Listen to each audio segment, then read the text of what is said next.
देशातील सर्व एससी जाती आणि जमाती एसटी आरक्षणातील क्रीमी लेअर बाबत सर्वोच्च न्यायालयाने दिलेल्या निर्णयाविरोधात देशभरातील विविध संघटनांनी 21 ऑगस्ट रोजी भारत बंदची हाक दिली होती. यालाच अनुसरून आदिवासी बहुल क्षेत्र असणाऱ्या मेळघाट क्षेत्राची आर्थिक राजधानी धारणी येथे सुद्धा आदिवासी समाज संघटना समन्वय कृती समिती मेळघाट तर्फे भारत बंद समर्थनार्थ भव्य रॅलीचे आयोजन करण्यात आले होते. या रॅलीमध्ये आदिवासी समाजातील सर्व पदाधिकारी व इतर समाज बांधव मोठ्या संख्येने उपस्थित झाले होते. सर्वोच्च न्यायालयाने एससी एसटी आरक्षणात क्रीमी लेअर तयार करण्याचे निर्देश दिले आहेत. ज्याला खरंच त्याची गरज आहे त्याला आरक्षणात प्राथमिकता मिळावी यासाठी हा निर्णय देण्यात आल्याचे न्यायालयाने म्हटले आहे. मात्र न्यायालयाच्या या निर्णयावर मोठा वाद निर्माण झाला असून देशातील आदिवासी समाज आणि दलित संघटनांकडून या निर्णयाला विरोध केला जातो आहे.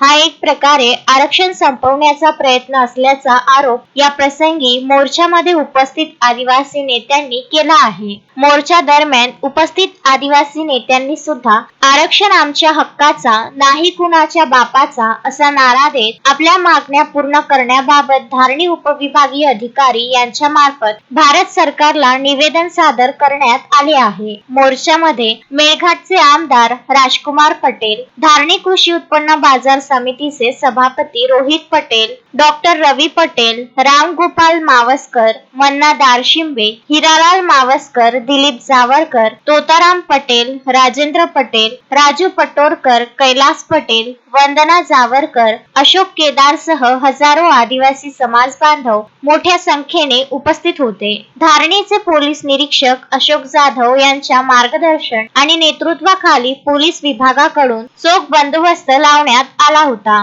ज्यामध्ये विशाल मोर्चा निघाल्यानंतरही धारणी शहरात वाहतूक व्यवस्था सुरळीत दिसून आली. हे विशेष. तस्मीन शेख, सुलेमान मेमन, जुगल किशोर जयस्वाल सह शकील अहमद, विदर्भ न्यूज, धारणी.